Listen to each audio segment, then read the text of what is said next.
And welcome to this edition of the Native News Update on this Thursday, April 14th. I'm your host for today's program. Many of the stories right here can also be found at our website at IndianCountryNews.com. And here are the news stories from the day from the Associated Press and other Native news sources. The Southern Ute tribe has elected Pearl Casias as its chairwoman, replacing Matthew Box, who resigned amid complaints about his management and communication. The Durango Herald reports Casias is the first woman elected to the Southwest Colorado tribe. She won a special election this week with 37% of the vote, leading four other candidates, including Box. The Herald reports that the tribe's special election rules don't require a majority of votes to win. The Oglala Sioux Tribal Police say a 34-day peaceful occupation of the Elderly Meals Building in the town of Porcupine on Pine Ridge Reservation is over with. The Rapid City Journal reports that the protest by Lakota activists ended when a dozen tribal police officers removed several young protesters from the building without struggle. There were no elders present. Activist Dwayne Martin Sr. and his Strong Heart Warrior Society launched the occupation over complaints and allegations of elder abuse, neglect, and fraud. Martin was released on a $500 cash bond this week, less than 12 hours after the early morning raid. Oglala Sioux Tribal Attorney General Ray Ann Redow says he faces 7 charges related to the occupation. Men and women will compete head-to-head. Some of the more exotic awards, like the Best Native American Album and Best Spoken Word Children's Record, have been eliminated, and the number of categories has been reduced by more than 30 in the biggest overhaul of the 53-year history of the Grammys. While no music genres will be excluded from Grammy contention, the changes will make the awards a lot more competitive. While the Academy has adjusted its rules and adapted to industry change over the years, these changes follow its first major examination of the award structure, a process that took more than a year.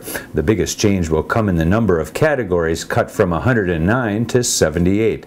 That doesn't mean that any of these types of musics are ineligible. They will simply compete with larger fields. The former longtime chief of the Passamaquoddy Tribal Police Department has pled guilty to charges of stealing more than $33,000 in tribal accounts to feed his gambling habit. Joseph Barnes of Pleasant Point pled guilty in Washington County Superior Court this week to taking the money between April 2007 and May 2008. The Bangor Daily News reported that the Assistant Attorney General Leanne Robbins said the 42-year-old Barnes used the money to feed a gambling habit in Connecticut and Louisiana. Nearly a century ago, a Lake Superior band of Chippewa were evicted from its village. Now the Fond du Lac band is on the verge of getting its tribal home back. The U.S. Department of Interior has agreed to return 15 acres of land on Wisconsin Point in Superior, Wisconsin. The decision resolves a decade of bureaucratic snarl. Wisconsin Public Radio says the tribe's land was taken away in 1918 when a steel company wanted to build ore docks there. A number of graves at the site were removed. Fond du Lac Tribal Chairwoman Karen Diver says the tribe wants to use the land to care for the remaining grave sites and burials. Diver says she hopes that the land transfer will happen by this summer sometime. A report says Wyoming showed one of the strongest growth rates for tribal gaming revenue in the year 2009. The Indian Gaming Industry Report ranked Wyoming with the second highest growth rate that year at nearly 21%. The report does not show specific revenue amounts generated by the Northern Arapaho and Eastern Shoshone casinos on the Wind River Indian Reservation because those figures are confidential. The Riverton Ranger reports only Alabama had a higher tribal gaming growth rate in the year 2009. And today we go to a short clip with National Indian Gaming Association Chairman Ernie Stevens Jr. If you'd like to see the full interview, you want to go to the IndianCountryTV.com and look through its digital library. It should be at the top there. And then the ICTV crew ends up in New Lisbon, Wisconsin, checking out an ancient Panther effigy mound and thinking a little bit about our own history. Yeah, I've been to a lot of groundbreakings where you see these facilities going up, and you know, I was at the Twin Arrows groundbreaking for the Navajo Casino outside of Flagstaff. You know, that is going to create some jobs and opportunities. But to me, I really like it when break ground for a high school. You know, break ground for a daycare.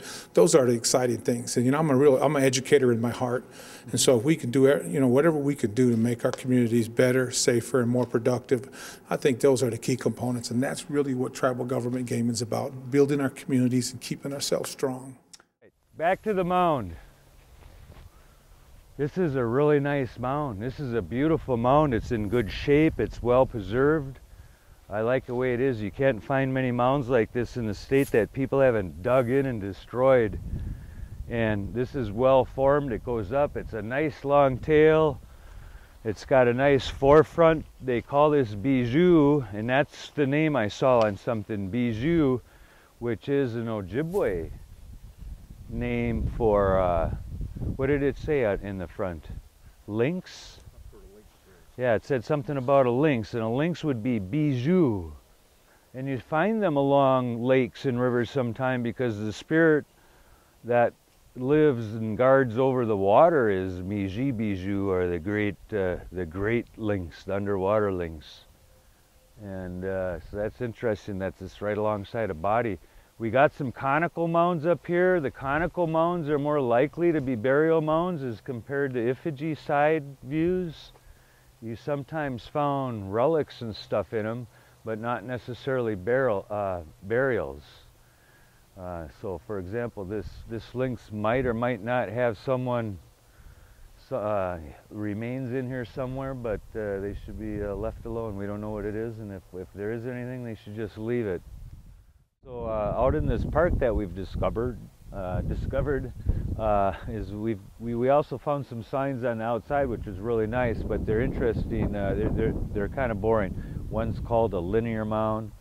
There's an oval mound over here, a conical mound there. They don't tell you very much. This one's named Dumbbell, but while it looks like a dumbbell, I'm sure that there's something that the people who built them meant when they put this up there. The other one was a Panther, which is a real good Panther mound, as we were describing before.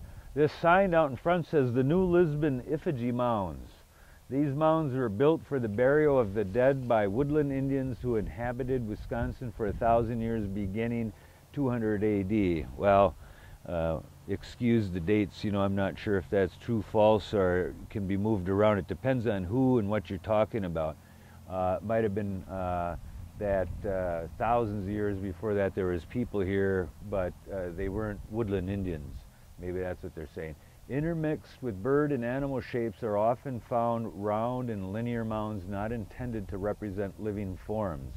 Unique to the world, effigy mounds are concentrated in southern Wisconsin, though there are several interesting mound sites at Lac-Courte and all the way up to the Berg Indian Reservation, Ojibwe Reservation up there, up on Lake Superior, which makes sense. If you're going to be in Wisconsin, you might as well go up to the Lake Superior and check it out, which these same people did. Burial was primarily in the flexed position with arms and legs double over the body.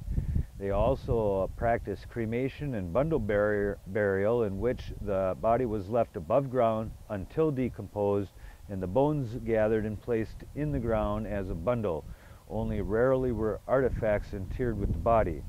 These mounds were a gift of Mr. and Mrs. Earl W. Bailey and family, were restored and are maintained by the New Lisbon Lions Club.